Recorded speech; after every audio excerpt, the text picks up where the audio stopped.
Start करते हैं idioms का फोर्थ वीडियो। तो पहला इडियम्स है हम लोग का इन कोल्ड ब्लड। इसका मतलब होता है to do something deliberately and without emotion, especially a crime. किसी कार्य को बिना किसी भावनात्मक प्रभाव के, खासकर अपराध को करना।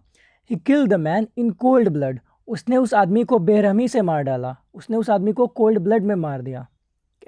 अगला हम लोग का क्लीन स्लेट। इसका मतलब होता है ए फ्रेश स्टार्ट और a new beginning without any previous mistakes. बिना किसी पुरानी गलती के एक नई शुरुआत करना, क्लीन स्लेट। ठीक है। After the mistake she was given a clean slate. गलती के बाद उसे एक नई शुरुआत दी गई। हमको नई शुरुआत दो, हमको क्लीन स्लेट दो। बीस्ट ऑफ बर्डन, ये इजी है, इसका इडियम्स में ही मतलब इसका एन एनिमल और person used for carrying heavy loads. एक ऐसा जानवर या व्यक्ति जो भारी सामान उठाने के लिए उपयोग किया जाता है। The mule is often used as a beast of burden. खच्चर को अक्सर भार ढोने वाला जानवर के रूप में उपयोग किया जाता है, बीस्ट ऑफ बर्डन। फोर्थ हम लोग का लॉन्ग शॉट। इसका मतलब होता है ए चांस और attempt that has a very low probability of success. एक मौका या प्रयास जो सफलता पाने में बहुत कम संभावना रखता है। ऐसे समझिए, जब हम लोग गोल्फ खेलते हैं तो बहुत दूर से अगर हम लोग शॉट मारेंगे तो उसका होल होना बहुत कम चांसेस है। तो बस वही है, लॉन्ग शॉट का मतलब हो गया जिसका सफल होने का चांसेस बहुत कम हो। Winning the lottery is a long shot. Lottery जीतना बहुत मुश्किल है। फिफ्थ है हम लोग का a man of means. A man of means का मतलब होता है ए वेल्दी पर्सन। ठीक है, यहाँ पे ध्यान रखना, ए मैन ऑफ मीन्स का मतलब होता है वेल्दी पर्सन। और भी इससे रिलेटेड सब पता होना चाहिए, जैसे ए मैन ऑफ स्ट्रॉ का मतलब क्या होता है, यूजलेस टाइप का आदमी जो कोई काम का नहीं रहे। ठीक है, यूजलेस ही लिख देते हैं यहाँ पर, यूजलेस। और मैन ऑफ लेटर्स का मतलब क्या होता है, तो विद्वान आदमी। ठीक है, विद्वान हो गया, तेज हो गया, तो इसका लिख देते हैं स्कॉलर, लिख लेते हैं यहाँ पर। ठीक है, स्कॉलर। और तो अभी ध्यान में नहीं आ रहा है, ठीक है, तो ध्यान में रखना है। तो एग्जांपल यहाँ पर क्या दिया हुआ है पूरा, एक अमीर व्यक्ति। ठीक है, he is a man of means and own several properties. वो एक अमीर व्यक्ति है, उसके पास कई संपत्तियाँ हैं, ए मैन ऑफ मीन्स है। ठीक है। ए क्वेयर फिश। क्वेयर का मतलब क्या होता है, स्ट्रेंज। तो स्ट्रेंज और अनयूजुअल पर्सन, एक अजीब या असामान्य व्यक्ति। She is queer fish always doing things differently. वो एक अजीब व्यक्ति है, हमेशा कुछ अलग करती है। ठीक है।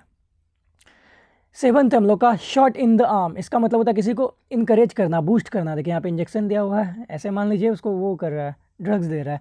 ए बूस्ट और encouragement specially in A difficult situation. एक बढ़ावा या प्रोत्साहन खासकर मुश्किल स्थिति में। ठीक है। The success of his first book was a shot in the arm for his career.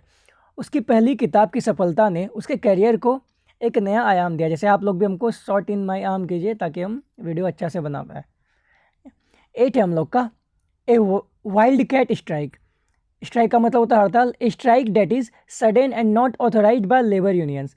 एक अचानक होने वाली हड़ताल जो श्रमिक संघों द्वारा अनुमोदित नहीं होता है, मतलब जिसमें ज़्यादा लेबर यूनाइट नहीं हो।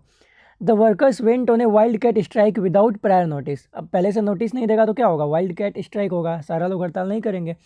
कर्मचारियों ने बिना किसी सूचना के हड़ताल शुरू कर दी। 9th हम लोग का एड एंड एबेट। ये बहुत बार आया होगा मॉक सब में।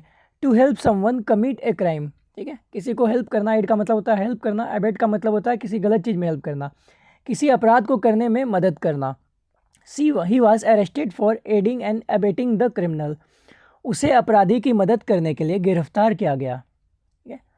10th हम लोग का अलादीन्स केव। अलादीन का गुफा मतलब a place filled with valuable और इंटरेस्टिंग थिंग्स। एक जगह जो कीमती या दिलचस्प चीज़ों से भरा हो, जैसे डोरेमोन का पॉकेट हो गया। ठीक है, जिसमें बहुत यूज़फुल सब चीज़ हो। The antique store was like Aladdin's cave full of treasures. पुरानी वस्तुओं की दुकान अलादीन की गुफा जैसी थी जिसमें खजाने भरे हुए थे। ठीक है। 11th है हम लोग का अलार्म्स एंड एक्सकर्सन। इसका मतलब होता है लाउड नॉइजेज और confusion often as a result of excitement और अलार्म। आप लोग हमेशा देखते होंगे, ब्लैक बुक में भी आता है जिसका शायद भ्रमित गतिविधि लिखा हुआ रहता है। इसमें क्या दिया हुआ है, जोर शोर से आवाज़ों या उलझन अक्सर उत्तेजना या अलार्म के कारण। ठीक है। There was alarms and excursion when the fire alarm went off. आग का अलार्म बजने पर हंगामा मच गया। अलार्म्स एंड एक्सकर्सन का मतलब होता है हंगामा, भ्रमित गतिविधियाँ।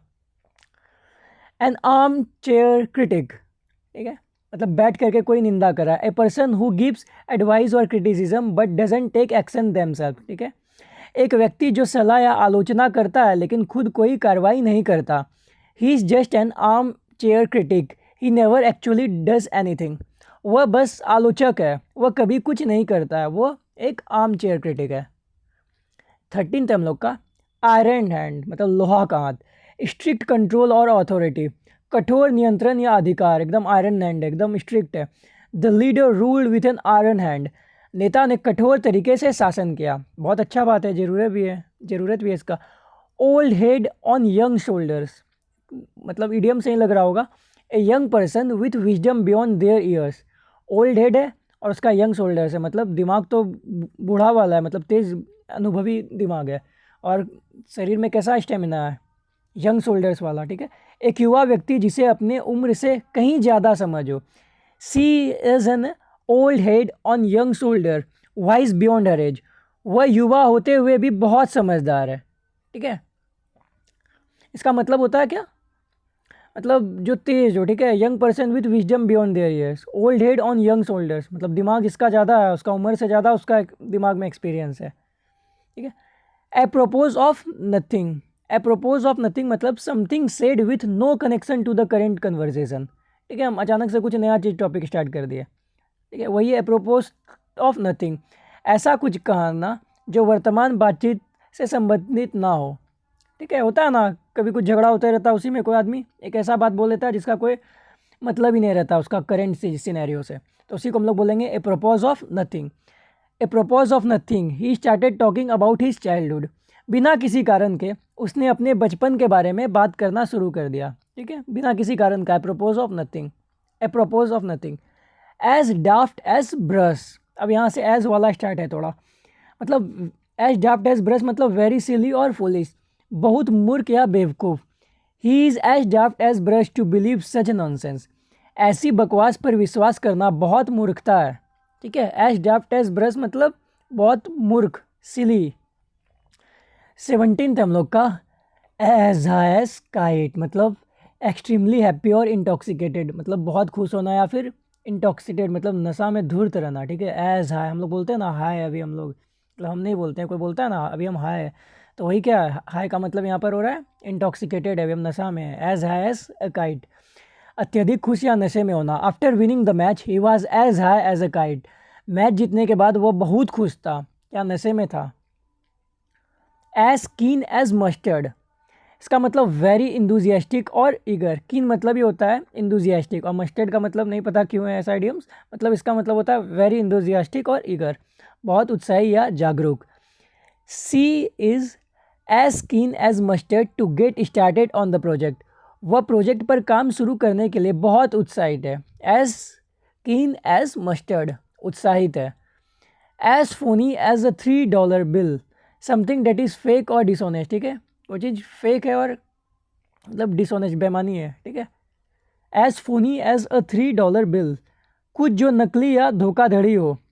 His excuse for being late was as phony as a $3 bill, वह देर से आने का बहाना पूरी तरह से झूठा था। As phony as a $3 bill था। As thick as 2 short planks, ठीक है। As thick as 2 short planks मतलब very stupid और slow witted, बहुत मूर्ख या धीमा समझने वाला। As thick as मतलब मोटा बुद्धि, थिक मतलब मोटा बुद्धि, आप ऐसे समझ लीजिए, ठीक है। बहुत मूर्ख या धीमा समझने वाला, मतलब यही हो गया। एज डेप्थ एज ब्रश भी हो गया। Don't be as thick as 2 short planks, use your brain, इतना मूर्ख मत बनो, थोड़ा दिमाग लगाओ। 21st हम लोग का एट ए क्रॉस रोड। अब देखिए, at a point where a discussion must be made, ऐसा मोड़ पर है जहाँ पे हम लोग को डिसीजन लेना है, या फिर इसका मतलब ये भी होता है कि ऐसा पॉइंट पर हम लोग है जहाँ पर से अगर हम लोग डिसीजन लेंगे तो हम लोग का ना फ्यूचर में उसका अलग अलग प्रभाव होगा। जैसे अभी हम लोग अगर पढ़ाई करेंगे तो हम लोग का फ्यूचर अच्छा होगा, तो अभी हम लोग एट ए क्रॉस रोड पर है, उस मोड़ पर जहाँ पर निर्णय लेना आवश्यक हो। He was at a crossroads in his career, वह अपने करियर में एक महत्वपूर्ण मोड़ पर था, क्रॉस रोड पर था। 22nd है हम लोग का एट वंस एल्बो, इसका मतलब क्या होता है, close by, specially in terms of assistance और हेल्प, पास में, खासकर मदद या सहायता के संदर्भ में, ठीक है। वो मेरे पास में, वो माई मतलब एट माई एल्बो पर है। The assistant was always at his elbow during meetings. बैठकों के दौरान सहायक हमेशा उसके पास था। 23rd हम लोग का back to square. Square deal का मतलब क्या होता है, किसी को पता है? स्क्वायर डील का मतलब होता है fair deal. To return to the beginning usually after a failure. Back to square मतलब हम लोग फिर से स्क्वायर वन के पास जा रहे हैं, मतलब फिर से हम लोग शुरुआत करने वाले हैं एक असफलता के बाद। शुरुआत पर वापस लौटना, आमतौर पर विफलता के बाद। After the setback they were back to square one. विफलता के बाद वे फिर से शुरुआत करने पर मजबूर हो गए। ठीक है, एक और इसी से रिलेटेड था, बैक टू ड्राइंग बोर्ड। उसका मतलब भी सिमिलर ही है। बेकर्स डोजन, इसका क्या मतलब होता है?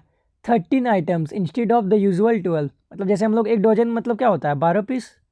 ठीक है, 12 चीज़ होना, कोई चीज़ 12 रहता है तो 12 रहता है तो उसको हम लोग डोजन बोलते हैं। तो बेकर्स डोजन का मतलब होता है जब वो चीज़ 13 हो।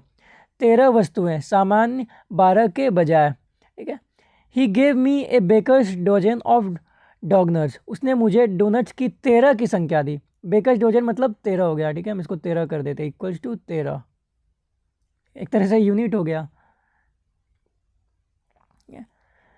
25th हम लोग का बॉल ऑफ फायर। इसका मतलब ए वेरी एनर्जेटिक और इंथुजियास्टिक पर्सन। बहुत ऊर्जापूर्ण या उत्साही व्यक्ति, ए बॉल ऑफ फायर है वो। ठीक है, बॉल ऑफ फायर मतलब एनर्जेटिक पर्सन है। She is a ball of fire in the workplace, always full of energy. वह कार्यस्थल पर बहुत उत्साही है, हमेशा ऊर्जा से भरी रहती है। लास्ट है हम लोग का बनाना ऑयल। तो आप लोग फटाक से बताइए, क्या आप में से किसी को पता है गो बनानास का मतलब हम लोग क्या किए थे? गो बनानास का मतलब था गो बनानास का मतलब था मतलब बहुत ज़्यादा एनर्जी से भरा हुआ, इंथुजियास्टिक रहना। ठीक है, एक्साइटेड रहना। गो बनानास मतलब एक्साइटेड रहना। लेकिन बनाना ऑयल का मतलब होता है नॉनसेंस और एग्जाजरेटेड टॉक, बकवास या बढ़ा चढ़ा कर बोली गई बातें। Stop talking banana oil and get to the point.